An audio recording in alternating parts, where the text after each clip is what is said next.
A thug mocked a royal guard, fully confident the soldier would stay silent and do nothing. But the moment he threatened an elderly veteran by raising his fist, the guard's composure broke and everything changed in an instant. What followed stunned the entire crowd and left the thug completely humiliated. Curious how it all played out?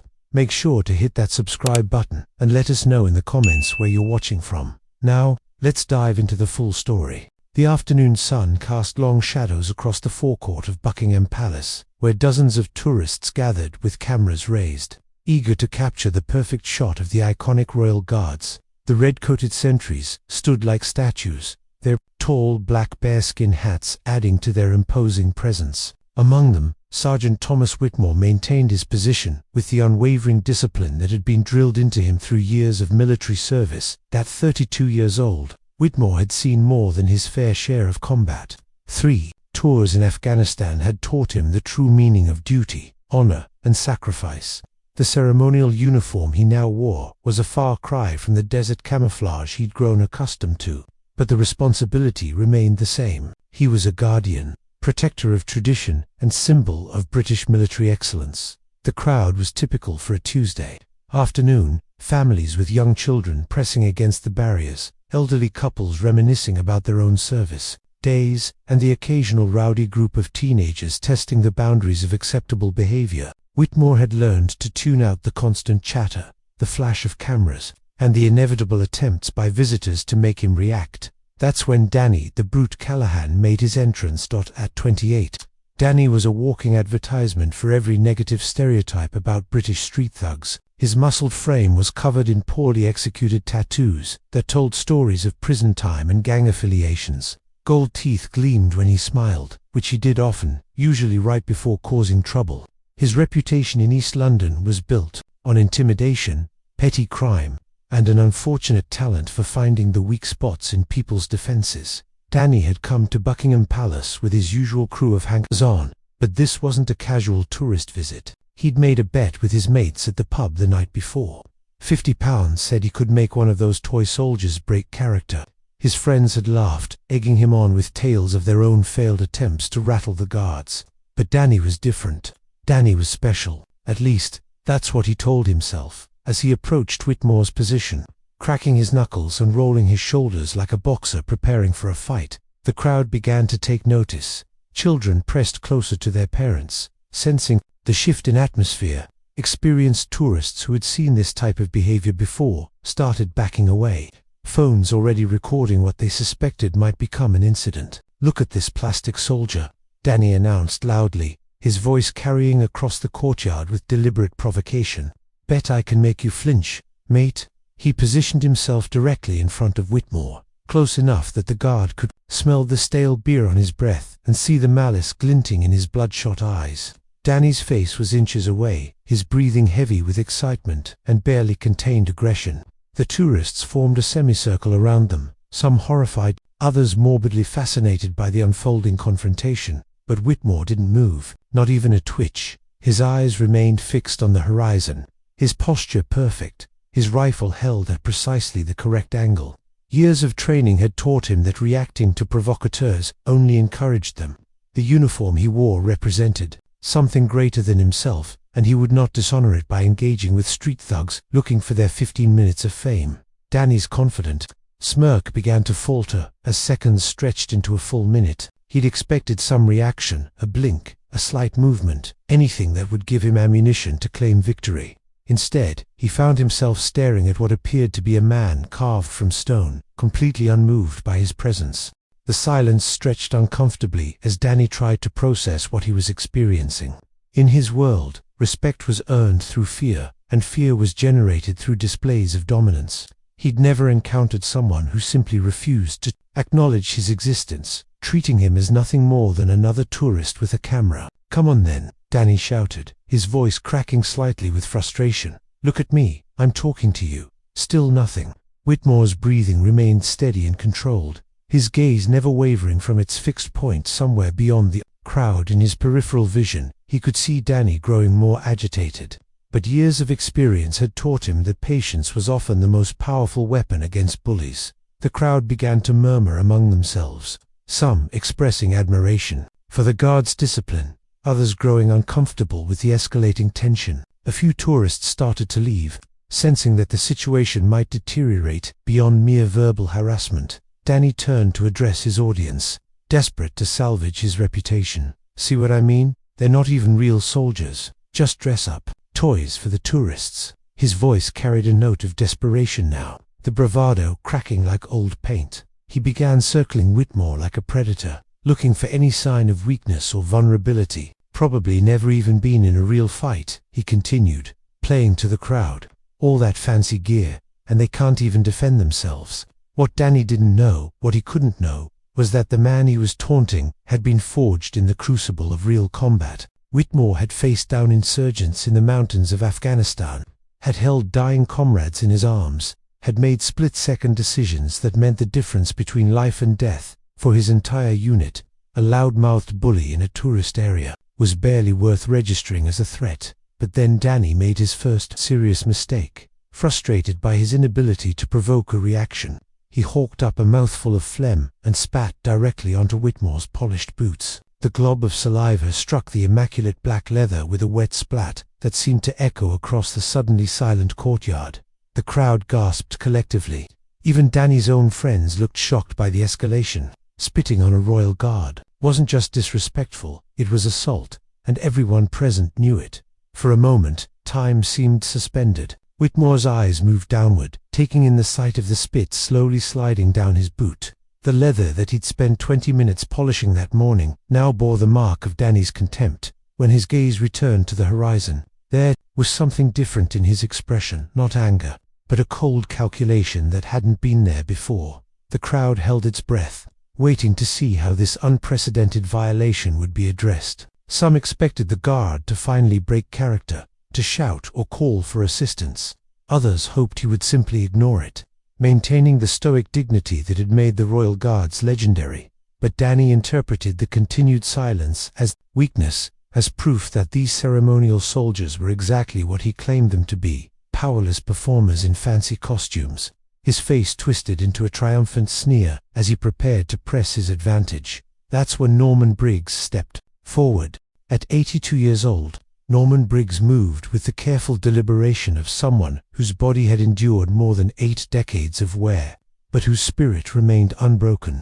His slight frame was draped in a worn but clean jacket, and perched atop his silver hair was a military cap bearing the insignia of the 2nd Battalion, Oxfordshire and Buckinghamshire Light Infantry, the unit that had landed on Pegasus Bridge in the early hours of D-Day. Norman had been watching the confrontation unfold with growing distress. He'd come to Buckingham Palace that afternoon as part of his weekly routine, a quiet pilgrimage to pay his respects to the young men and women who now stood guard, just as he once had. The sight of this thug degrading a serving soldier stirred memories of other bullies he'd faced, in other times and places where the stakes had been infinitely higher. "Son," Norman said, his voice carrying the authority of someone who had earned the right to speak, "you're making a fool of yourself." The words were spoken quietly, without malice or threat, but they cut through the tension like a blade. Danny whirled around, his face flushed with rage at being challenged by someone he immediately dismissed as irrelevant. "Shut it, old man," Danny snarled, taking a step toward Norman with his fist already clenched. Before I had never finished the sentence, what happened next occurred so quickly that most of the crowd missed the precise sequence of events. One moment Danny was drawing back his fist, preparing to strike an elderly veteran who had dared to speak against him. The next moment, he was sprawled on the pavement, his arm twisted behind his back and his face pressed against the cold stone. Whitmore had moved with the fluid precision of a trained warrior. The ceremonial rifle that had been held motionless for hours suddenly became an extension of his body, intercepting Danny's punch with a sharp crack that echoed across the courtyard.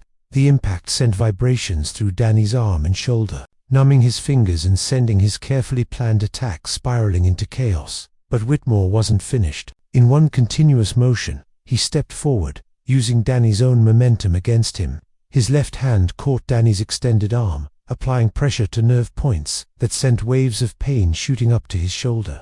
A subtle shift of weight, a perfectly timed pivot, and Danny found himself airborne for a brief, terrifying moment before gravity reunited him with the pavement. The crowd erupted in a mixture of gasps, cheers, and nervous laughter. Phones that had been recording Danny's harassment now captured his complete and utter defeat at the hands of the toy soldier he'd been mocking. Danny tried to push himself up, but Whitmore's knee found the pressure point between his shoulder blades, keeping him pinned with minimal effort. For the first time in the entire encounter, the guard spoke, his voice barely above a whisper but somehow audible to everyone present. "That old man," Whitmore said, his tone carrying the weight of absolute certainty, "stormed the beaches of Normandy when he was younger than you are now. He fought actual Nazis, not tourists with cameras. What have you done besides embarrass yourself and your family?" Norman stood nearby, his eyes glistening with tears he didn't bother to hide. It had been decades since anyone had acknowledged his service with such respect, such understanding of what it truly meant. In that moment, the ceremonial guard and the aged veteran were connected by bonds that transcended rank, regiment, or generation. Danny struggled beneath Whitmore's hold, his face scraping against the rough stone as he tried to free himself.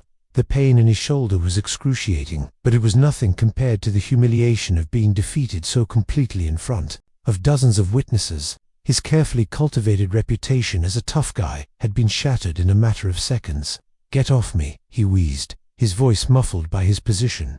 "You can't do this. I'll sue. I'll have your job." Whitmore increased the pressure slightly, not enough to cause permanent damage, but sufficient to ensure Danny understood the futility of resistance. "You assaulted a police officer," he said calmly, referring to his dual role as both ceremonial guard and sworn constable. "You spat on Crown property. You attempted to strike an elderly citizen. The only question is whether they'll process you through civilian or military courts." The mention of military courts sent a chill through Danny's rapidly sobering mind. He'd heard stories about what happened to people who attacked soldiers, especially in such a public setting. The bravado that had carried him this far evaporated like morning mist.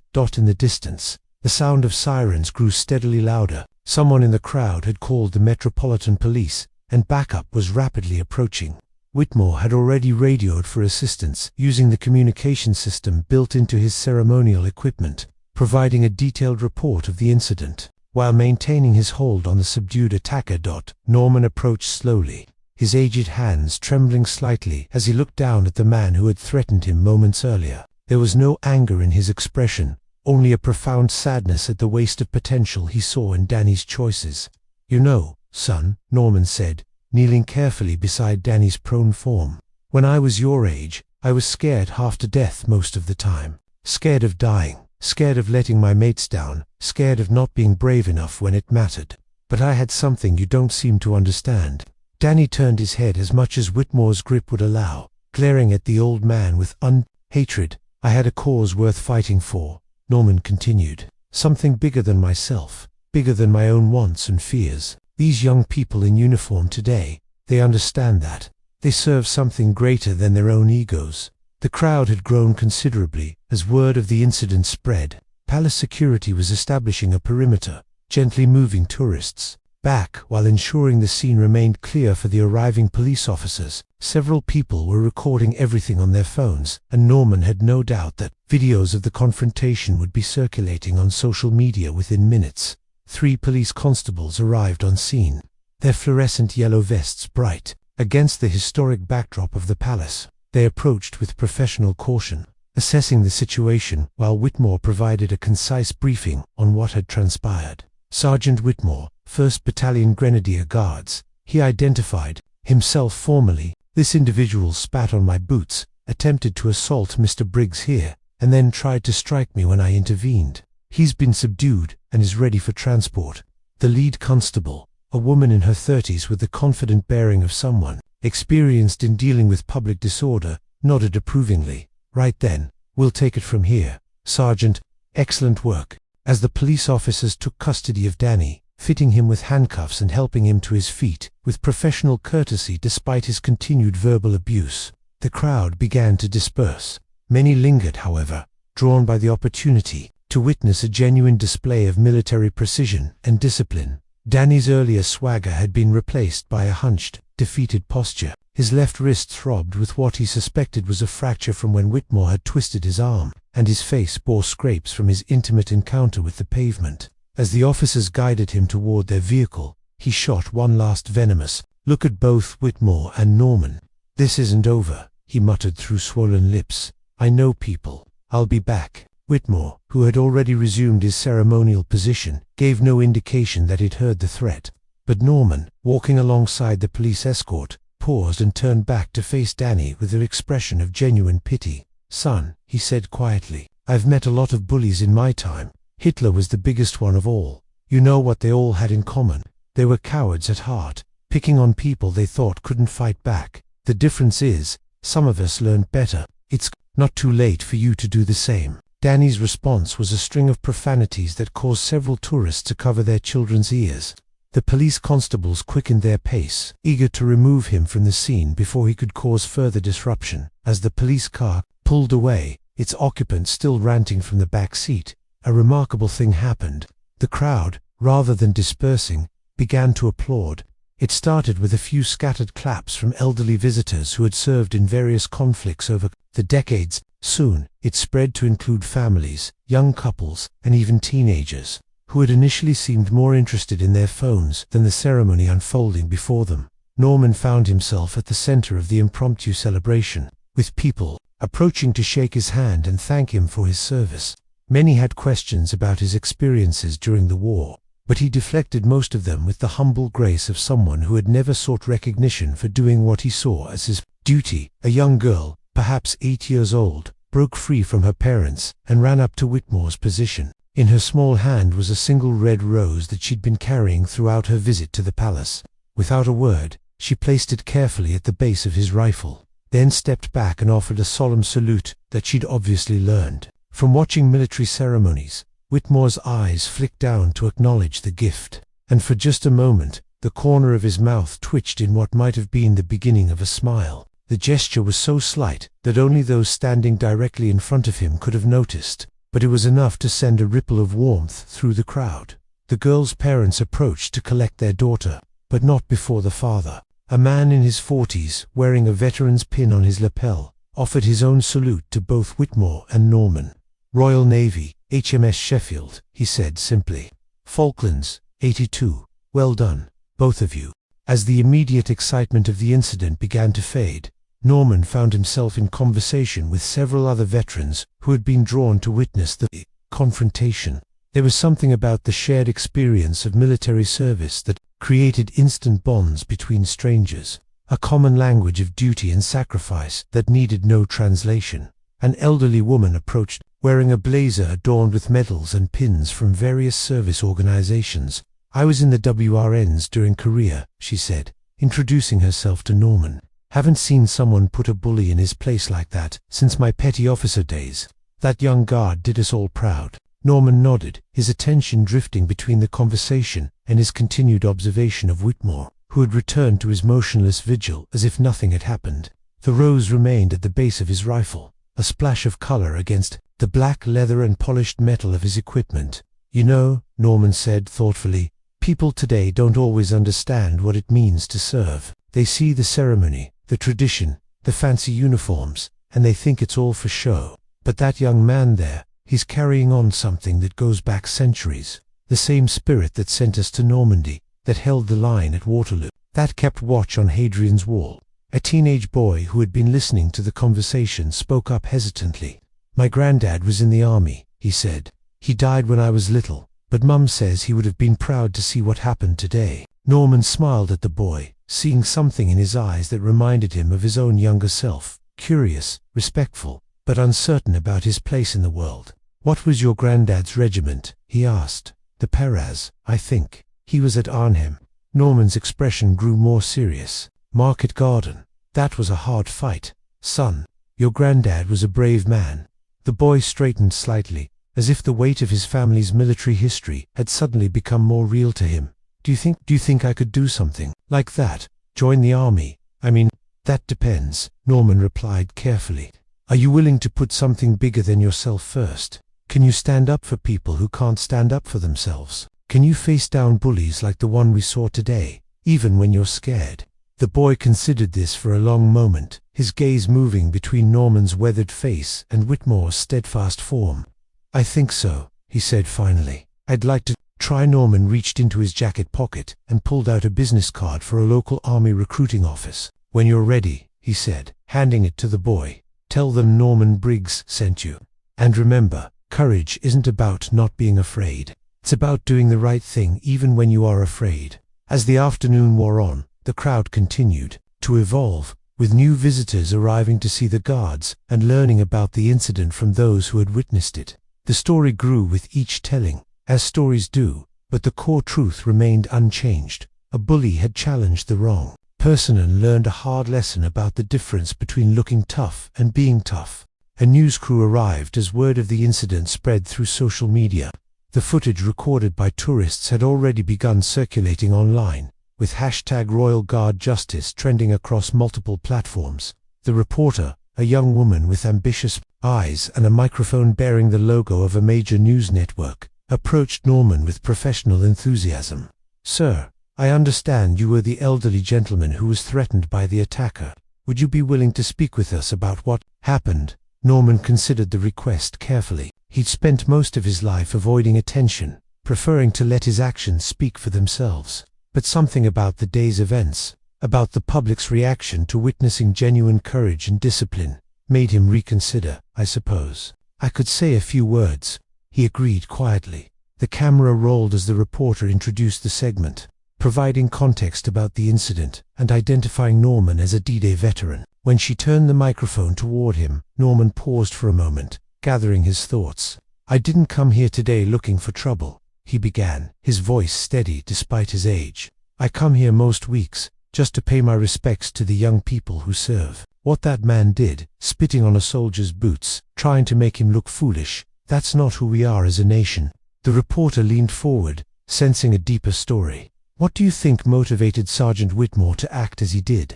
Norman's eyes moved to where Whitmore still stood at his post, the rose now slightly wilted but still prominently displayed at the base of his rifle. "He did what any good soldier would do. He protected someone who needed protecting.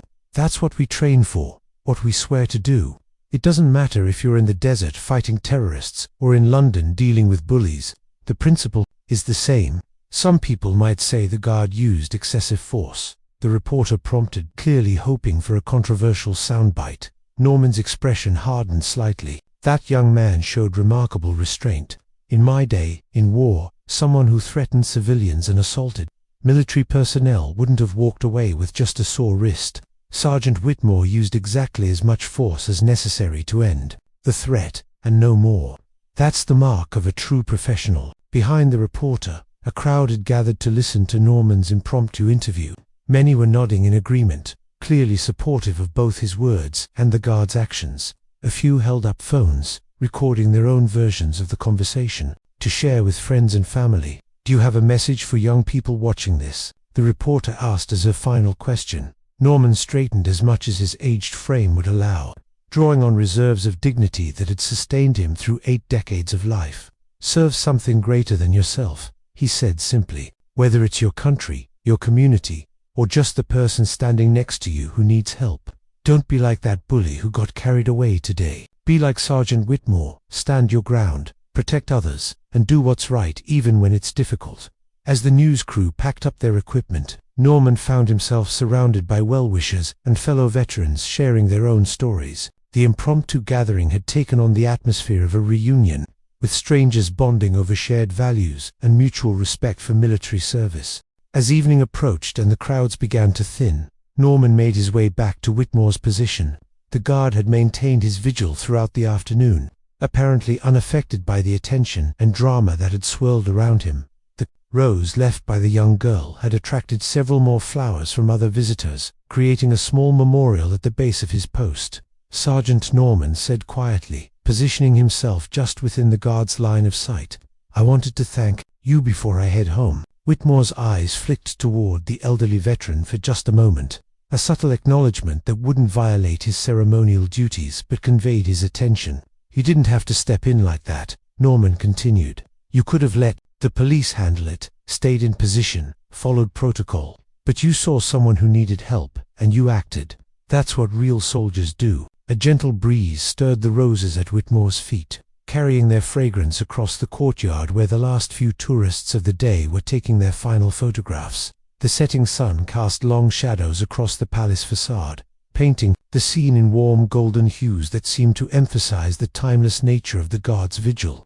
"I've been coming here for 3 years now," Norman said, his voice growing softer as he prepared to leave. "Every week, same time, just to remember what service means. Today reminded me that the tradition continues, that young people like you understand what we fought for all those years ago." He reached into his jacket pocket and withdrew a small object, a military decoration that bore the patina of age and the weight of history. It was his own service medal from the Normandy campaign, earned through courage under fire and dedication to duty. "I'd like you to have this," Norman said, placing the medal carefully among the flowers at Whitmore's feet. "Not for what you did today, that was just a bully getting his comeuppance, but for what you represent, what you carry forward. The same spirit that took us across the Channel in 1944 lives on in guards like you." Whitmore's composure wavered for just a moment, his eyes moving down to take in the significance of the gift. When his gaze returned to the horizon, there was something different in his bearing, not pride, exactly, but a deeper understanding of the weight he carried and the continuity he represented. Norman stepped back and offered a final salute, his aged frame straightening with military precision that defied his years. "Thank you, Sergeant," he said simply, "for everything." As he walked away toward the palace gates, several tourists who had witnessed the exchange began to applaud once more. The sound echoed off the ancient stones, a contemporary tribute to timeless values of courage, duty, and sacrifice. Meanwhile, across London, in a holding cell at Paddington Green Police Station, Danny Callahan was having a very different kind of revelation. The adrenaline that had carried him through the confrontation had long since faded, replaced by a throbbing pain in his wrist and a growing awareness of the legal trouble he faced. His initial bravado had given way to sullen silence as the reality of his situation became clear. The duty solicitor assigned to his case had been blunt about his prospects: assault on a police officer, disturbing the peace, threatening behavior toward an elderly person, and damage to Crown property were serious charges that could result in significant jail time. The officer's body camera recorded everything, the solicitor explained during their brief consultation, and there's about 30 different mobile phone videos from tourists showing the entire incident from multiple angles. The prosecution's case is ironclad. Danny slumped on the narrow bench in his cell, replaying the day's events in his mind. What had started as a simple bet with his mates had spiraled into a humiliating defeat that would likely cost him months of his freedom. Worse, the videos were already spreading online, ensuring that his embarrassment would be preserved forever in digital amber. His phone, which had been returned to him after processing, showed dozens of missed calls and messages. Most were from friends and acquaintances who had seen the footage, their texts ranging from mocking laughter to genuine concern about his well-being. A few were from family members, his mother, his sister, his nephew, expressing disappointment and worry about what he'd gotten himself into. The one that hit him hardest was from his ex-wife, Sarah, who had left him 2 years earlier after growing tired of his increasingly erratic behavior and brushes with the law. Saw the video, her message read, "Glad Tommy wasn't there to see his dad like that. Get help, Danny, for real this time." Tommy, his 8-year-old son, who still looked up to him despite everything, who bragged to his friends about having a tough dad who wasn't afraid of anyone. What would the boy think when he saw his father sprawled on the pavement, defeated by a soldier he'd tried to humiliate? For the first time in years, Danny felt something he'd almost forgotten: shame. Not the performative regret he'd expressed to judges and probation officers in the past, but genuine, bone-deep embarrassment at his actions and their consequences. 6 months later, Norman Briggs made his weekly pilgrimage to Buckingham Palace. The routine had become even more meaningful to him since the incident, representing not just remembrance of the past, but confidence in the future.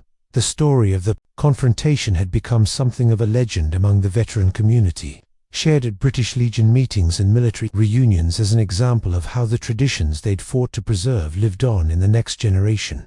As he approached the familiar sight of the guards at their posts, Norman was pleased to see a familiar figure. Sergeant Whitmore stood at attention, his bearing unchanged by the months that had passed, or the brief celebrity that had followed the incident.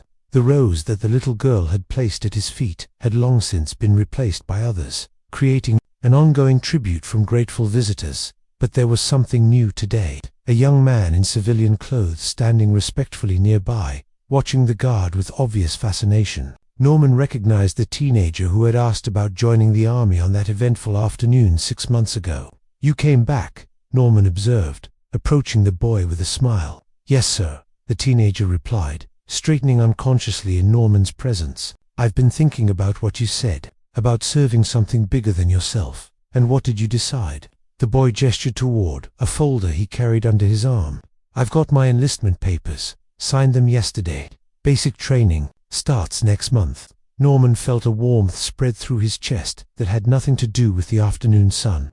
"That's excellent news, son." "Which regiment?" "Grenadier Guards, sir, like Sergeant Whitmore there. I want to do what he does, protect people, uphold traditions, serve with honor." As they spoke, neither of them noticed the figure watching from across the street. Danny Callahan looked very different from the swaggering bully who had caused such a scene 6 months earlier. His hair was shorter, his clothes cleaner, his posture less aggressive. The anger that had defined him for so long had been replaced by something more complex, a mixture of regret, determination, and cautious hope. His journey since that day had been difficult, but transformative. The jail sentence had given him time to think, to confront the choices that had led him to that moment of public humiliation. A prison counselor had helped him understand the roots of his anger, the insecurity and fear that he'd masked with violence and bravado. Upon his release, he'd made a decision that surprised everyone who knew him. He'd volunteered at a local community center, working with at-risk youth who were following the same destructive path he'd traveled. It wasn't glamorous work, and it didn't pay much, but it gave him a sense of purpose he'd never experienced before. Now, standing across from the palace where his old life had effectively ended, Danny felt no urge to approach the guards or relive past conflicts. Instead, he simply observed the scene, the disciplined soldier at his post, the elderly veteran sharing wisdom with a young recruit, the tourists respectfully maintaining their distance while capturing memories of British military tradition. As Norman and the teenager concluded their conversation and began to walk toward the palace gates, Danny made a decision. He approached them quietly, his hands visible and his demeanor respectful. "Excuse me," he said, causing both to turn in his direction. "Mr. Briggs, isn't it?" Norman studied the man before him, noting the changes in his appearance and bearing, but not immediately recognizing him as the source of that day's confrontation. "I'm Danny Callahan," he said simply. "I think I owe you an apology." Recognition dawned in Norman's eyes, followed quickly by wariness. The teenager stepped slightly closer to the elderly veteran, ready to intervene if necessary. "I've had a lot of time to think about what happened that day," Danny continued. "About what I did, who I was, and who I want to be. I can't take back spitting on that soldier's boots or threatening you, but I can tell you that I'm sorry. Genuinely, deeply sorry." Norman studied Danny's face for a long moment, looking for signs of deception or manipulation. What he saw instead was something he recognized from his own wartime experience. The expression of a man who had been broken down and was trying to build himself back up in a better image. "Apology accepted," Norman said finally. "The question is, what are you going to do with this second chance?" "I'm working with kids now," Danny replied, "trying to keep them from making the same mistakes I did. It's not much, but it's a start." Norman nodded slowly. "That's good work, important work. Those children need someone who understands what it's like to lose your way." The three men stood together for a moment in comfortable silence, each lost in their own thoughts about redemption, second chances, and the possibility of genuine change. In the background, Sergeant Whitmore continued his vigilant watch, unaware of the reconciliation taking place just yards from his position. As the sun set over London, casting the palace in the warm glow of evening light, the timeless cycle of duty, honor, and human dignity continued, embodied in a young soldier's unwavering devotion to service, an old veteran's wisdom and forgiveness, and a former bully's quiet determination to become something better than he had been. The story that had begun with violence and humiliation had evolved into something more complex and ultimately more hopeful, a testament to the possibility of redemption and the enduring power of values worth defending. And standing watch over it all, the Royal Guard maintained his eternal vigil. a living symbol of the principles that had transformed enemies into allies and strangers into brothers, in service to something greater than themselves.